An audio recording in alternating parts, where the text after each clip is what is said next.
Film ini dimulai dengan menampilkan aktivitas pasukan militer, sekaligus memperkenalkan kehidupan seorang pria bernama Mason Pettit yang sedang memulai karirnya di dunia militer.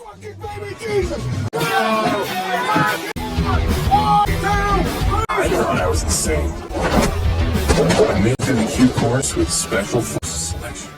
Seiring waktu, Mason direkrut ke dalam pasukan khusus Angkatan Darat Amerika Serikat. Dan di tengah perjalanan hidupnya, ia juga menikahi seorang wanita yang bernama Jenny Pettit. Hingga akhirnya mereka pun dikaruniai seorang anak perempuan yang cantik.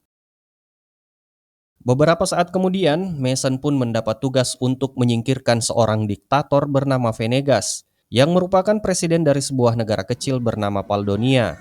Namun saat Mason tiba di lokasi misi, helikopter yang ditumpanginya bersama rekan-rekannya tiba-tiba ditembak jatuh oleh tentara Paldonia, yang menyebabkan Mason terjatuh ke tanah dengan keras, hingga menyebabkan misinya gagal total. Akibat kejadian itu, ia mengalami cedera tulang belakang yang cukup serius. Ternyata Mason adalah anggota satu-satunya yang selamat dari kejadian naas tersebut, dan terpaksa ia harus diistirahatkan dari Angkatan Darat. Kini ia bekerja sebagai pengacara swasta demi menafkahi keluarganya, meskipun sebenarnya ia merasa tidak sepenuhnya bahagia dengan kehidupannya saat ini. Mason, don't forget her seatbelt. Di pagi harinya sebelum Mason berangkat ke kantor, terlebih dahulu ia selalu mengantar putrinya yang bernama Casey ke sekolahnya. Nah, di situ Casey mengatakan kalau di sekolah ia telah dibully oleh teman kelasnya. Akan tetapi Mason pun malah menyarankan Casey agar memukul tenggorokannya jika temannya membulinya lagi. 4-3 havoc, and don't forget your book bag.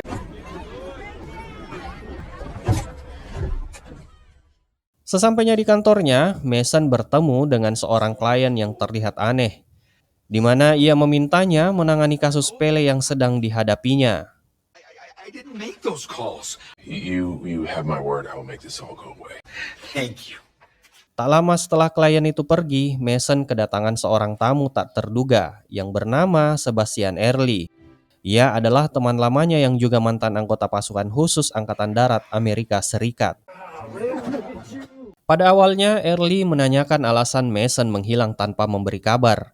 Ia juga mengungkit bagaimana dulu Mason begitu membenci pekerjaannya sebagai pengacara. Mendengar hal itu, Mason hanya menghela nafas dan menjelaskan bahwa ia kini memiliki istri dan anak yang harus dinafkahi. Demi mereka, ia rela menjalani mimpi buruk ini, meskipun jauh di lubuk hatinya ia tidak menyukainya. Setelah berbincang cukup lama, Early akhirnya mengajak Mason keluar untuk berjalan-jalan dan akan menyampaikan sesuatu yang penting kepada Mason. I want to show you something.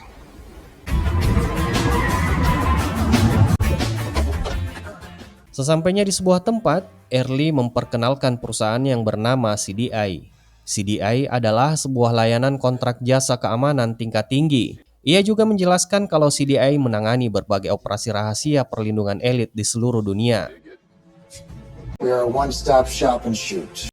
Good on you, brother. Di sana, Early pun menawari Mason pekerjaan sebagai pengawal pribadi dengan gaji yang fantastis. Selain itu, Early juga rencananya akan merekrut Mason menjadi salah satu tentara bayarannya. No, and no. I got a life here. I'm too broken down. I'm out of shape. I'm too old to go running around. Mason pun langsung menolak tawaran itu. Ia merasa sudah terlalu tua untuk kembali ke dunia militer. Apalagi kini ia telah memiliki keluarga. Setelah mendengar penjelasan Mason, Early kembali mengingatkan Mason kalau saat ini ia terlihat begitu kesulitan dalam keuangannya. Maka dari itu, di sini Early hanya ingin membantu Mason untuk mendapatkan kehidupan yang lebih baik. Di sini Early menjelaskan bahwa misinya cukup sederhana, di mana Mason hanya perlu melindungi seorang jurnalis bernama Claire Wellington yang akan pergi ke Paldonia untuk mewawancarai Presiden Venegas. His body work for a journalist who's going to interview him. Mendengar nama Venegas, Mason langsung menolak. Baginya kembali ke Paldonia mengembalikan memori kelamnya, di mana ia kehilangan semua rekannya akibat serangan brutal Venegas. Namun setelah Early menawarkan gaji sebesar 20.000 US dollar, membuat Mason sulit menolaknya dan menerima tugas tersebut. Who's a journalist? Sepulang dari perusahaan Early, Mason langsung pergi menjemput Casey dan Jenny di sekolah. Saat tiba di sana, ia melihat ekspresi Jenny yang sedikit murung dan kesal karena Mason terlambat menjemputnya. Apesnya lagi, setibanya di rumah, Mason kembali dimarahi sama istrinya yang begitu merendahkan pekerjaannya sebagai pengacara swasta. Whatever this is, it's gone. It's done. Setelah itu, Mason menemui Casey yang sedang asyik bermain game di kamarnya. Di sana, Mason mengatakan bahwa dirinya akan pergi keluar kota selama beberapa hari. Listen, I gotta go out of town for a few days. Grocery coming? Tidak lama kemudian, Mason juga berpamitan dengan istrinya. Jenny begitu terkejut mendengar kalau Mason akan menjalani sebuah misi. Dan bukannya bahagia, Jenny malah mengancam akan membawa Casey ke rumah orang tuanya di kampung jika Mason menerima tugas itu. Killed and leave our daughter with father to raise her? Tetapi di situ Mason tidak menghiraukannya dan tetap akan pergi demi mendapatkan penghasilan tambahan. Maybe that's what you need. Keesokan harinya, Mason menemui Claire yang sudah menunggunya sejak tadi. You're late. Where's the car? Tanpa membuang waktu, mereka segera berangkat menuju bandara sambil berbincang di dalam mobil. He doesn't do interviews. Anything about it? Aldonia's like a timber. Sesampainya di bandara, mereka naik ke dalam jet pribadi milik Venegas dan segera lepas landas menuju Paldonia. Sesampainya di bandara Paldonia, mereka pun disambut oleh Venegas yang ternyata begitu humoris dan juga sangat antusias untuk berbicara. President Venegas, nice to meet you. Tak lama kemudian, Mason diperiksa oleh bodyguard Venegas untuk memastikan kalau ia bersih. Setelah semuanya dianggap aman, mereka pun bersiap untuk berangkat ke gedung istana guna melakukan wawancara. Pada saat di perjalanan, Venegas mengatakan kalau sebenarnya ia sudah mengetahui identitas Mason yang pernah menjadi pasukan khusus, di mana dulunya ia pernah berniat menghabisinya. Namun alih-alih marah, Venegas justru menanggapinya dengan santai dan mengajak Mason bercanda tawa.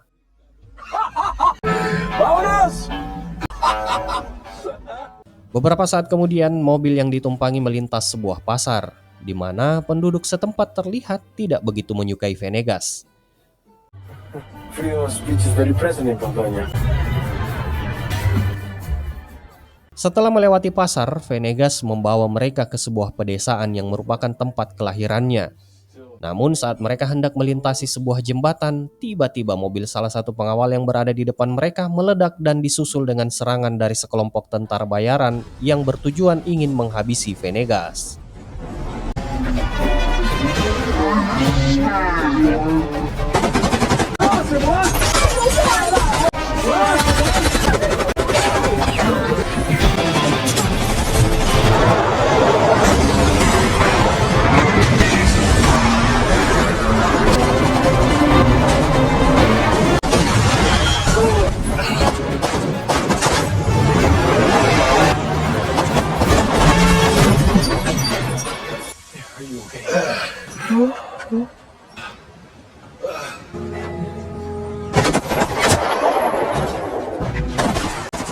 Setelah pertempuran mereda, Venegas segera memeriksa jasad para tentara bayaran yang tergeletak di sana. Sontak Venegas menyadari kalau serangan ini didasarkan rencana kudeta atas dirinya.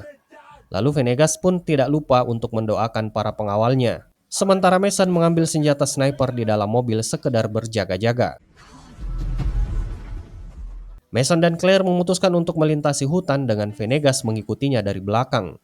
Setelah berjalan cukup jauh, mereka berhenti sejenak untuk beristirahat. Di waktu yang sama, Mason juga menghubungi Early melalui telepon satelit untuk segera mengirimkan bantuan karena mereka telah diserang. Menyadari situasi yang berbahaya, Early bergerak cepat dan memastikan akan segera mengirimkan bantuan dengan helikopter. 3 clicks east. How's your position? Setelah Mason selesai menelpon Early, Venegas juga meminta izin untuk meminjam telepon satelitnya. Karena ia ingin menghubungi keponakannya yang bernama Jenderal Vasquez. Barulah terungkap ternyata dalang dibalik penyerangan tadi adalah ulah Vasquez untuk menghabisi pamannya sendiri demi mendapatkan jabatan sebagai presiden. Akan tetapi Vasquez beserta perwiranya yang menyadari kalau pamannya tersebut masih hidup langsung panik bukan main. Mi tío no está muerto. Nuestros socios no van a estar muy cómodos. Setelah percakapan antara Venegas dan Vasquez berakhir, Mason segera membawa Claire ke tempat terbuka agar helikopter yang dikirim Early dapat menemukan mereka dengan mudah. Sementara itu, Venegas memilih untuk berpisah dan pergi ke arah lain.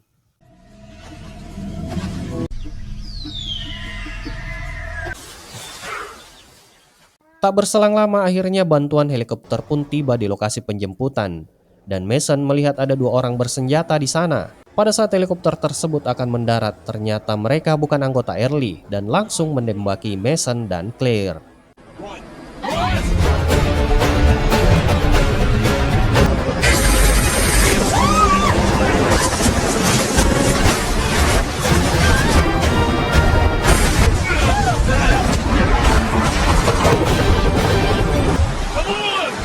Embrace the suck!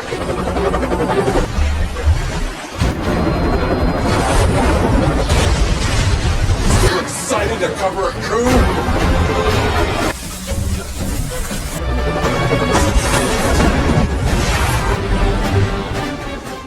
Sadar kalau helikopter masih mengejarnya, ia pun memutuskan untuk menembak jatuh helikopter tersebut dengan senjata snipernya sambil direkam oleh Claire.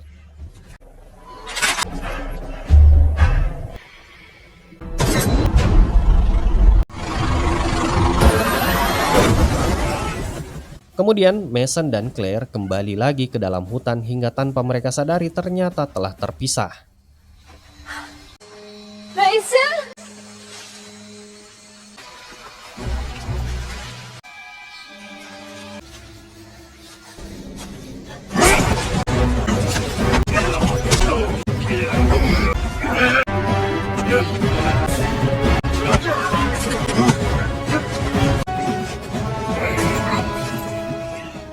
Setelah Mason menghabisi 1 tentara, tentara lainnya pun datang dan ia juga langsung menghantam Mason dengan senjata. Mason yang terjatuh sementara tentara itu bersiap menembak Mason dan Claire, namun sebelum tentara menembakinya, Venegas muncul dan menembaknya lebih dulu.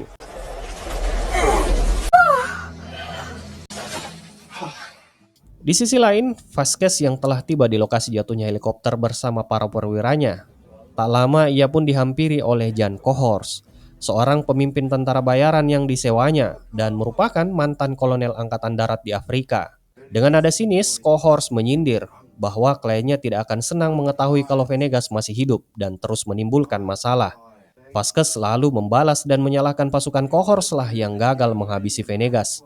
Ketegangan meningkat saat keduanya mulai berdebat akan kerjasama mereka. Dalam percakapan mereka terungkap bahwa Vasquez dan Cohors telah membuat perjanjian rahasia. Cohors mendukung Vasquez menjadi presiden Paldonia dengan imbalan izin penambangan bebas di negara kaya akan sumber daya alam tersebut. Sementara itu, di tepi sungai, Mason, Claire, dan Venegas beristirahat sejenak. So how'd you get wounded?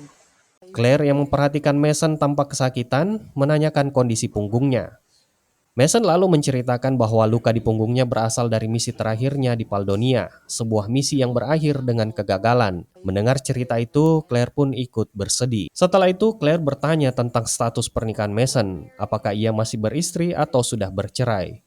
Mason menjawab bahwa hubungannya dengan istrinya kemungkinan sudah berakhir. Ia kemudian bercerita bahwa setelah meninggalkan dunia militer, ia mencoba menjalani kehidupan normal sebagai seorang pengacara. Meskipun berhasil lulus dengan nilai yang baik, ia justru merasa tidak cocok dengan kehidupannya itu.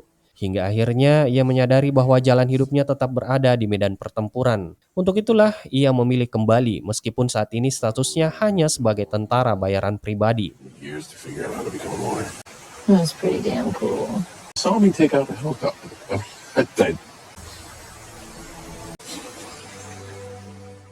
Kemudian Venegas pun membawa Mason dan Claire ke sebuah pedesaan bernama Sabrina. Saat tiba di sana, para warga yang mengenali Venegas langsung menyambutnya dengan penuh kebahagiaan. Begitu pula dengan kepala desa yang merupakan teman dekat Venegas, juga turut menyambut kedatangan sahabatnya itu. Beberapa saat setelah mereka selesai membersihkan dirinya masing-masing, sore harinya Claire mulai mewawancarai Venegas, sementara Mason merekamnya. We're rolling? Dalam wawancara tersebut terungkap fakta bahwa selama menjabat Venegas seringkali mendapat ancaman pembunuhan dari pihak luar, yaitu pihak yang bersikeras mengambil alih Paldonia. Dengan cara mereka ingin membeli sumber daya alam negara itu dengan harga yang sangat murah. Ternyata alasan dari perburuan Paldonia tersebut adalah semua tanah di negara itu mengandung lantanida, yaitu sebuah logam langka yang menjadi bahan dasar berbagai macam pembuatan barang-barang elektronik. Itulah sebabnya pihak luar melakukan segala cara untuk menyingkirkan Venegas, mulai dari menyebarkan berita buruk tentang dirinya hingga ancaman penjunuhan. Namun Venegas menegaskan bahwa ia tidak akan menyerah begitu saja. Bagi dirinya, Paldonia adalah rumah serta warisan nenek moyang bagi seluruh rakyatnya.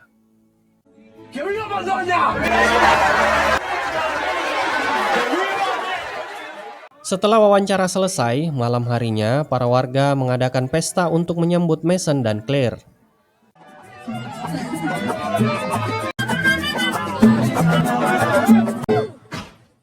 Keesokan harinya, Mason mengajak Claire untuk pulang karena misinya sudah selesai. Namun Claire menolak, ia berpendapat bahwa wawancara saja tidak cukup untuk membuktikan bahwa Venegas benar-benar seorang pemimpin yang baik bagi rakyatnya. That is true. Tiba-tiba Venegas datang dan membenarkan perkataan Claire. Ia setuju bahwa wawancara saja tidak cukup. Untuk itu, ia pun mengajak Mason untuk pergi ke ibu kota guna menyelesaikan permasalahannya dengan keponakannya Vasquez. Di waktu yang sama, Venegas yang penasaran bertanya tentang alasan Mason yang dikirim kembali ke negaranya. Padahal seperti yang kita tahu, semestinya Mason sudah diistirahatkan dari militer. Karena merasa bingung, Mason juga segera menghubungi Early untuk menanyakan alasan sebenarnya mengapa ia dikirim kembali ke Paldonia. Early pun akhirnya berkata jujur dan mengakui kalau ia mendapatkan seorang klien gelap yang bersedia membayarnya mahal untuk menghabisi Venegas. Dan Masonlah yang dipilih untuk menjalankan misi itu, karena Early tahu bahwa Mason masih menyimpan dendam terhadap Venegas yang dulu menembak jatuh helikopter Mason dan timnya di awal cerita tadi. Who are these people? Who paid you? The South Africans are contractors too. Mace. Setelah selesai berbicara dengan Early, Mason masih diliputi kebingungan. Ia akhirnya mengurungkan niatnya untuk menghabisi Venegas dan lebih memilih membawa Claire pergi secepat mungkin. We're heading for the border tonight. Namun tepat saat mereka bersiap pergi dari desa, Cohors dan komplotannya tiba-tiba muncul. Cohors langsung mendatangi kepala desa dan langsung memukulnya. Ia memaksanya memberikan informasi tentang keberadaan Venegas saat ini. Karena tidak tega melihat teman dekatnya itu dipukuli oleh Cohors, dengan nekat Venegas datang menemuinya. You're looking for Venegas? Here's Venegas! Menyadari betapa pentingnya nyawa Venegas bagi Paldonia, Mason bertindak cepat dengan menunggangi salah satu kuda ternak dan segera membawa Venegas pergi dari lokasi tersebut. Dalam pengejaran itu, Mason dan Venegas berhasil lolos dari kejaran Cohors. Namun tidak dengan Claire yang terjatuh dari kudanya.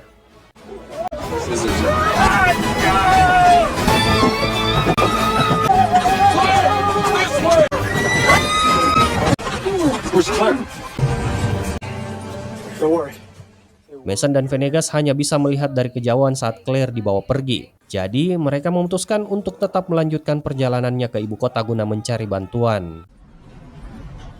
Selama perjalanan itu, Venegas menceritakan sebuah fakta. Jika ternyata helikopter Mason dan timnya yang menembak jatuh dulunya adalah sekelompok tentara pemberontak dan bukan dirinya. Ia juga menceritakan bahwa setelah kejadian itu, seorang pelanggan misterius mendatanginya dan mengancam akan mengirim lebih banyak helikopter jika ia menolak menandatangani perjanjian sewa tambang di Paldonia. Mendengar hal itu, Mason akhirnya menyadari bahwa dirinya selama ini hanya dijadikan pion dalam rencana besar untuk menyingkirkan Venegas. I'm very sorry about your friends, Mason. Setibanya di ibu kota, Mason dan Venegas bersembunyi di sebuah gereja. Di sana, Mason segera menghubungi Early dan menceritakan semuanya, termasuk fakta jika Venegas sebenarnya adalah presiden yang ramah. Untuk itu, Mason meminta agar Early segera memutus kontrak dengan pelanggan yang menginginkan kematian Venegas.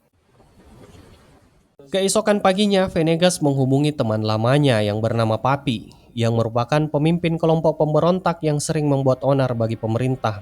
Mereka kemudian menyusun rencana untuk menyelamatkan Claire. Satu-satunya cara yang memungkinkan adalah menukar Claire dengan dirinya. Setelah rencana disusun, Mason menghubungi Cohors dan mengatur pertemuan. Ia menawarkan pertukaran, Claire akan dikembalikan kepadanya, sementara Cohort bisa mendapatkan Venegas. Colonel Cohorst? Are we doing this thing? I never got near him. Dan pada saat Venegas akan menyerahkan diri ke Cohort, tiba-tiba semua warga berlarian seolah seperti melakukan aksi demo.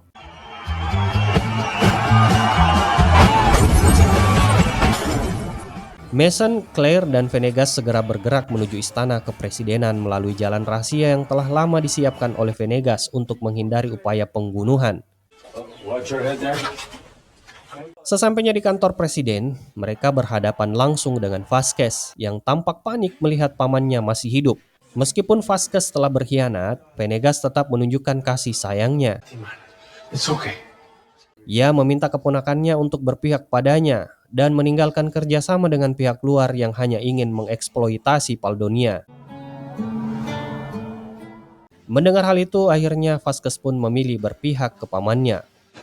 Di saat yang bersamaan, perwira Martinez tiba-tiba muncul dan tanpa ragu mengeluarkan senjatanya dan langsung menembak Venegas. Ternyata Venegas mengenakan jas anti peluru yang menyelamatkannya dari tembakan yang mengarah tepat ke jantungnya.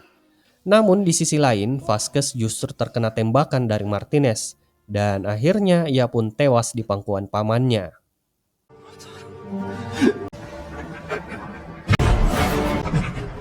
Tak lama kemudian para tentara Paldonia tiba di lokasi dengan tujuan menangkap Venegas. Namun Venegas dengan tegas menyatakan bahwa dirinya bukanlah musuh, melainkan seseorang yang berjuang untuk melindungi negaranya dari pihak luar yang ingin merampas sumber daya di negaranya. Di saat yang bersamaan, Cohort dan komplotannya juga tiba dan mengepung ruangan kantor presiden.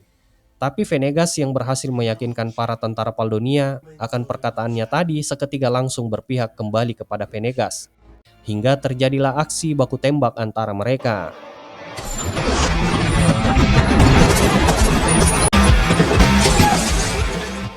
Di tengah baku tembak itu, Venegas segera membawa Mason dan Claire menuju pintu rahasia untuk melarikan diri.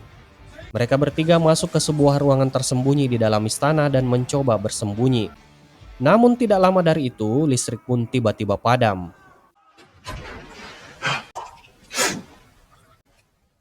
Karena situasi yang semakin tidak aman, mereka bertiga akhirnya terpaksa keluar dari ruangan untuk mencari bantuan. Namun saat hendak melanjutkan perjalanan, mereka justru bertemu langsung dengan Cohort dan anak buahnya. Hingga terjadilah tembak-menembak.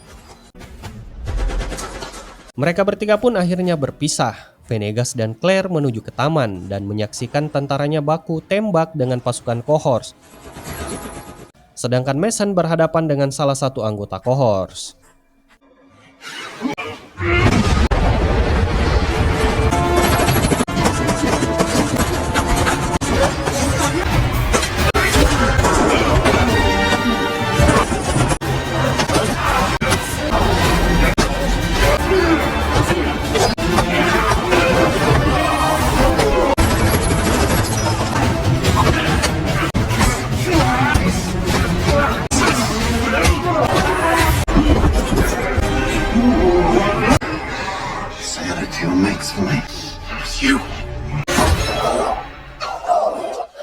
Lalu Mason membantu tentara Paldonia yang berjuang keras melawan pasukan Cohort, di mana hal itu ternyata direkam oleh Claire. Di saat Mason mulai kewalahan, Early dan pasukannya tiba tepat waktu untuk membantunya. Kemudian karena kedatangan Early di istana membuat Cohort dan pasukannya terpaksa harus mundur dari sana.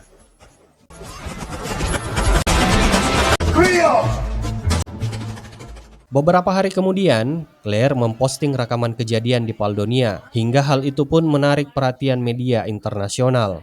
Jadi seluruh dunia telah memahami kalau perusahaan-perusahaan besar dan tentara bayaran swasta memang mengincar sumber daya alam yang ada di Paldonia, seperti apa yang dikatakan Venegas. Tak lama setelah itu, Venegas menggelar jumpa pers dan secara resmi mengumumkan pengunduran dirinya sebagai presiden Paldonia. Sementara itu di tempat lain, istri Mason yang sedang menonton televisi melihat suaminya bersama Venegas. Ia pun merasa bangga karena kini ia dianggap sebagai pahlawan yang telah berjuang demi Paldonia.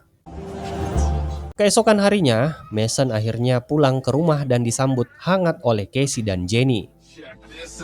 What's your face? It's a long story.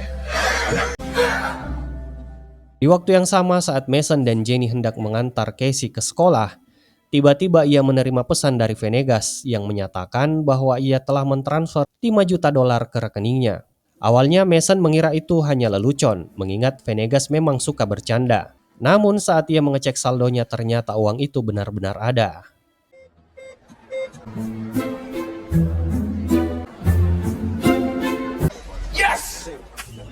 Menyadari kalau dirinya saat ini memiliki banyak uang, Mason pun memutuskan untuk liburan bersama keluarganya. Dan dengan begitu, film pun selesai. Terima kasih sudah menonton, semoga kalian terhibur. Sampai jumpa di alur film seru lainnya, and bye-bye.